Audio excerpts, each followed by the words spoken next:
নমস্কার বন্ধুরা, আমার চ্যানেলে সবাইকে স্বাগত। আজকে আমি একটা নাস্তা রেসিপি বানাবো। সেটা হলো পুর ভরা ইডলি। খেতে খুবই টেস্টি হয়। আশা করছি আপনাদের সকলের খুব ভালো লাগবে। যে বন্ধুরা আমার চ্যানেলটি সাবস্ক্রাইব করেছেন তাদের অসংখ্য ধন্যবাদ। এইভাবে আমার পাশে থাকবেন।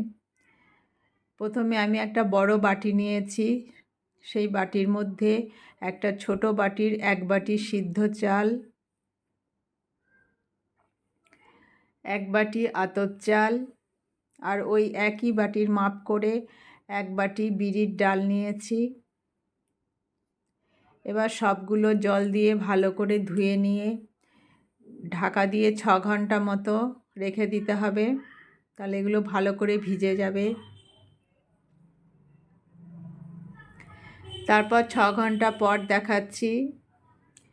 এগুলো আবার জল দিয়ে একটু ভালো করে ধুয়ে নিলাম। তারপর এগুলো পিষে নিতে হবে। একটা মিক্সিং জার নিয়েছি। প্রথমে চালটা পিষে নেব। একটা স্মুথ ব্যাটার বানিয়ে নিতে হবে। তারপর ডালও পিষে নিতে হবে। তারপর একটা বড় ডেকচি নিয়ে ওর মধ্যে চাল ডাল যেগুলো পিষলাম সেগুলো সব ঢেলে দিতে হবে। তারপর ওর মধ্যে অল্প একটু নুন দিতে হবে।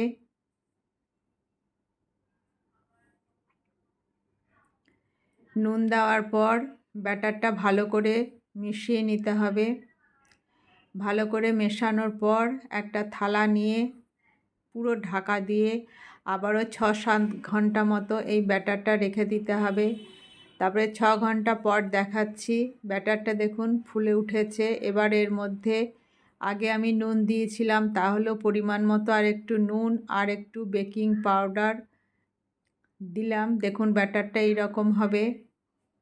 এবার এটাকে ঢাকা দিয়ে রাখলাম।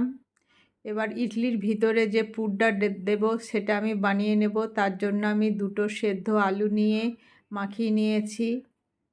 তারপর কড়াইয়ে সর্ষের তেল গরম করে জিরে ফোড়ন দিয়ে পেঁয়াজ কুচি দিতে হবে।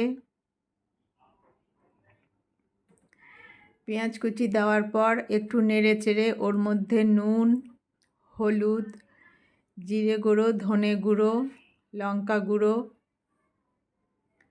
সব কিছু দিয়ে আবারও 3-4 মিনিট মতো একটু ভাজতে হবে। তারপর যখন ভাজা হয়ে যাবে, যে সেদ্ধ আলুটা মেখে নিয়েছিলাম সেটা দিয়ে দিতে হবে। তারপর মশলার সাথে একটু ভালো করে সব কিছু মিশিয়ে নিতে হবে। মেশানোর পর ওর মধ্যে একটু চিজ দিয়ে দিলাম। চিজটাও ভালো করে আলুর সাথে মিশিয়ে নিতে হবে। তারপর আমার পুরটা রেডি হয়ে গেল। এবার যাতে ইডলিটা বানাবো সেটা আগে থেকে একটু গরম করে নেব। ওপর ইডলির বাটিগুলোতে একটু করে তেল দিয়ে লাগিয়ে দিয়েছি। তারপর কিছুক্ষণ গরম করে নেব। তারপর এগুলোকে বার করে নিতে হবে। তারপর যে পুরটা বানিয়েছিলাম সেটা ঠান্ডা হয়ে গেছে। এবার পুরটা থেকে অল্প একটু করে নিয়ে এইভাবে গোল করে তারপরে চ্যাপ্টা করে টিকিয়ার মতো বানিয়ে নেব। তারপর ইডলির বাসনগুলোর মধ্যে প্রথমে একটু ব্যাটার দিতে হবে অল্প করে করে।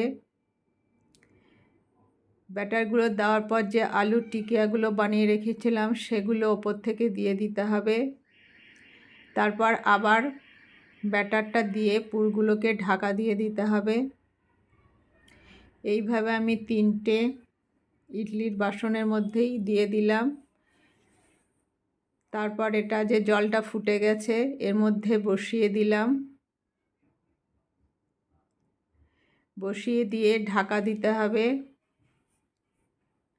ঢাকা দেওয়ার পর গ্যাসটা সিম করে 15 মিনিট মতো স্টিম করতে হবে, তাহলেই ভালোভাবে সব সিদ্ধ হয়ে যাবে।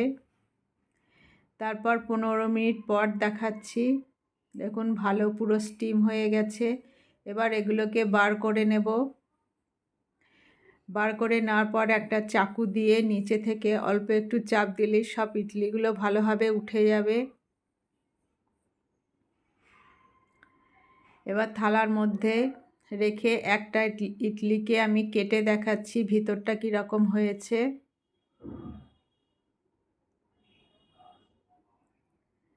এই যে দেখুন, দেখতে কি সুন্দর লাগছে।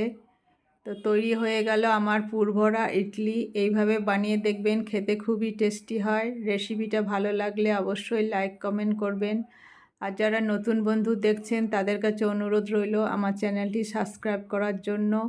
আজ এখানে শেষ করছি। সবাই ভালো থাকবেন। Bye bye.